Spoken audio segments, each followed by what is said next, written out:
চারদিকে সবুজে সবুজ, মাঝখানে এক সুবিশাল বাংলো। দেওয়ালে খোদাই করা নাম সঙ্গীতা সন্দীপ ভিলা। তিনি সিবিআই হেফাজতে। বাড়িতে ম্যারাথন তল্লাশি চালাচ্ছে ইডি। এই পরিস্থিতিতে শুক্রবার দক্ষিণ ২৪ পরগনার ক্যানিংয়ের মধ্যনারায়ণপুরে হদিশ মিলল আরজিকর মেডিকেলের প্রাক্তন অধ্যক্ষ সন্দীপ ঘোষের বাংলোর। সবুজে ঘেরা এলাকায় উঁচু পাঁচিলের ওপর কাঁটাতারের ঘেরাটোপ, বিশাল কালো মেন গেটে উদিত সূর্যের ছবি। ২ বিঘা জমিতে মাথা তুলছে সবুজ রঙা দোতলা 4 BHK বাংলো। রয়েছে সুইমিং পুলও।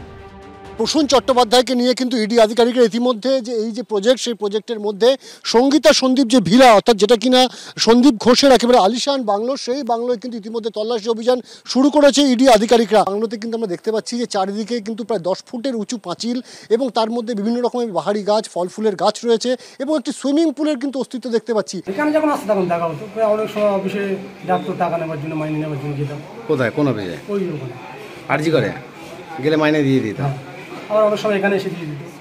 এখানে কারা আসতো? বাবা মা আসতো, শ্বশুর শাশুড়ি আসতো, ফ্যামিলি আসতো, আদার্স কেউ আসতো। স্থানীয়দের একাংশের দাবি, পরিবারের সদস্যদের নিয়ে প্রায়ই এখানে আসতেন সন্দীপ ঘোষ। এই বাড়িটা কার বাড়ি? এটা ওই ডাক্তার সন্দীপ ঘোষ। কতদিন হয়েছে বাড়িটা করেছে? বছর 3। কতটা জায়গা আছে? 2 বিঘা। আচ্ছা, এখানে কি উনি আসতেন মাঝে মধ্যে? হ্যাঁ, আসতেন। স্থানীয় সূত্রে খবর, 2 ব্যবসায়ী 100 বিঘা জমি কিনে একটি প্রকল্প তৈরি করছেন। স্থানীয় পঞ্চায়েত প্রধানের দাবি, 3-4 বছর আগে সেই প্রকল্পে 2 বিঘা জমি কিনে বাংলো তৈরি করেন সন্দীপ ঘোষ। 2 বিঘা জায়গা নিয়ে উনি একটা বাংলোর মতো করে আছে। তবে কে এসছে জানি না, ডাক্তারবাবু এসছে শুনেছিলাম। তা আমরা খুশি হয়েছিলাম যে আমাদের এলাকায় একটা ডাক্তার আসছে ভালো। তারপরে দেখা গেল এই আর্থিক দুর্নীতির সাথে উনি যুক্ত। মানে তখন প্রথমে জানতেন না যে ওই আমরা জানতাম না ওই সঞ্জীব ঘোষ, এখন জানতে পারছি ওই সঞ্জীব ঘোষ। এদিন এখানেই ইডি আধিকারিকরা সন্দীপ ঘোষ ঘনিষ্ঠ প্রসূন চট্টোপাধ্যায়কে নিয়ে যান। তল্লাশিও চালানো হয়।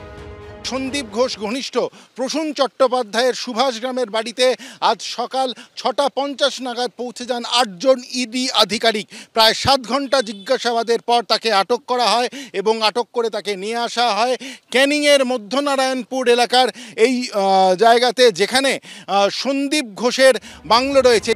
এরই মধ্যে নিউ টাউনে সন্দীপ ঘোষের একটি বাড়ির হদিশ মিলেছে।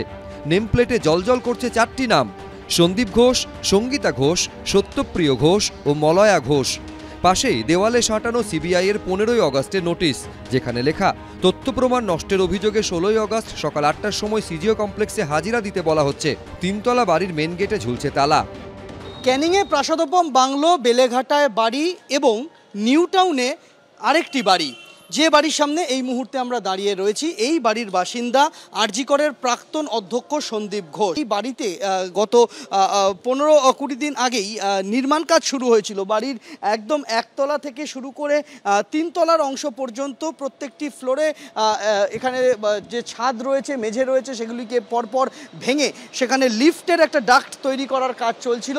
স্বাভাবিকভাবেই সন্দীপ ঘোষ গ্রেফতার হওয়ার সঙ্গে সঙ্গে কাজকর্মও বন্ধ হয়ে গিয়েছে। বছরে দুদিন আসে, যখন দুর্গা পুজো হয় তখনই আসে, তাছাড়া এখানে আসে না। কেন, ও বাবা মা থাকে তো, বাবা মা ছাড়া আর কেউ আসে না এখানে। সন্দীপ ঘোষের বিরুদ্ধে ক্ষোভ উগরে দেন তার প্রতিবেশীরা।